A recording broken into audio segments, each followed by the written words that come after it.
22 दिन से जारी युद्ध में दोनों ओर से करीब 9,500 लोगों की जान जा चुकी है, जबकि हजारों लोग घायल हुए हैं। हमास का दावा है कि युद्ध में उनके 7,000 लोगों की मौत हुई, जिसमें 3,000 बच्चे हैं। तो वहीं इजराइल ने दावा किया कि युद्ध में उनके 1400 से ज्यादा लोगों की मौत हुई है, जबकि 229 लोग बंधक बनाए गए हैं। इसी बीच इजराइल ने गाजा में हमास के ठिकानों पर जमीनी हमले और तेज कर दिए हैं। उत्तरी गाजा के कुछ इलाकों में इजरायली सेना ने कई धमाके किए हैं। इजराइल की ओर से हो रहे लगातार हमलों की वजह से गाजा में हालात और भी ज्यादा बिगड़ते जा रहे हैं। अब यहां पर संपर्क का संकट भी पैदा हो गया है। फोन और इंटरनेट सेवाएं बंद कर दी गई हैं। ऐसे में खाने पीने और जरूरी बुनियादी सुविधाओं के लिए जूझ रहे लोगों की परेशानियां और बढ़ गई हैं। कल संयुक्त राष्ट्र में जॉर्डन की ओर से युद्ध इजराइल हमास के बीच को जारी युद्ध को रोकने के प्रस्ताव को भी पेश किया गया। ये प्रस्ताव यूएन में पास हो गया।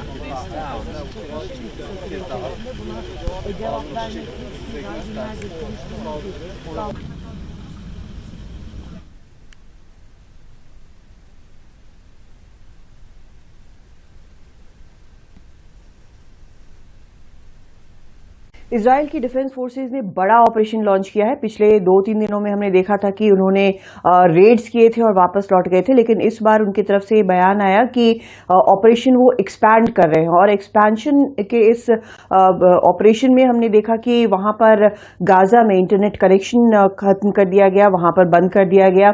टैंक्स जो हैं वो गाजा में अलग अलग फ्रंट्स पे खड़े हो गए।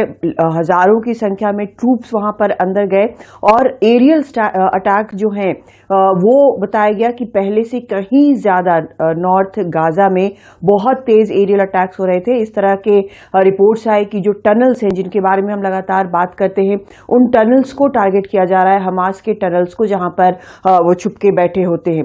तो ये ग्राउंड ऑफेंसिव जो है वो 7 अक्टूबर से ही एक्सपेक्टेड था कि कभी भी हो सकता है, लेकिन अभी तक इजरायली सेना ने इसे ग्राउंड ऑफेंसिव नहीं बताया है। उन्होंने एक्सपेंशन ऑफ ऑपरेशन बताया है। लेकिन जिस तरह से ये एक बड़े स्तर पर चल रहा है और अभी तक ये खबर नहीं आई है कि वहां से रेड करके वापस लौट गए हैं, लगता है कि ये जो ऑपरेशन है, जो ये एक्सपैंडेड ऑपरेशन है, शायद यही हो सकता है कि ग्राउंड ऑपरेशन या ग्राउंड ऑफेंसिव हो। तो यहां पर पिछले कुछ दिनों से जो बिल्डअप हो रहा था लगातार कि जबरदस्त एयर स्ट्राइक्स हो रहे थे और कल रात तो बेहद ज्यादा हुए, और जिस तरह से रेड्स हो रहे थे, उसके बाद ये सब कुछ हुआ है।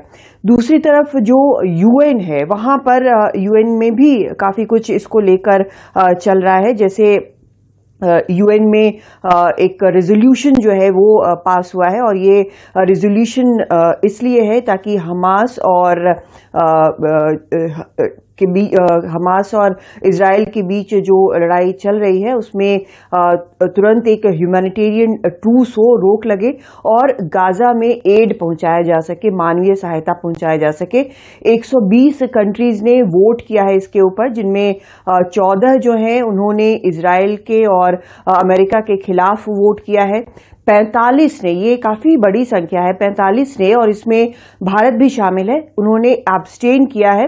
और इसमें कनाडा जो है उसमें चाहता था कि और अभी उसमें ऐड किया जाए, स्ट्रिंजेंट हो। तो ये जो है इसमें अब ये रेजोल्यूशन जो है पास हो गया है इजराइल और हमास के युद्ध में कि एड पहुंचाया जाए, लेकिन कितना ये काम आ पाएगा ये अभी फिलहाल देखना बाकी है।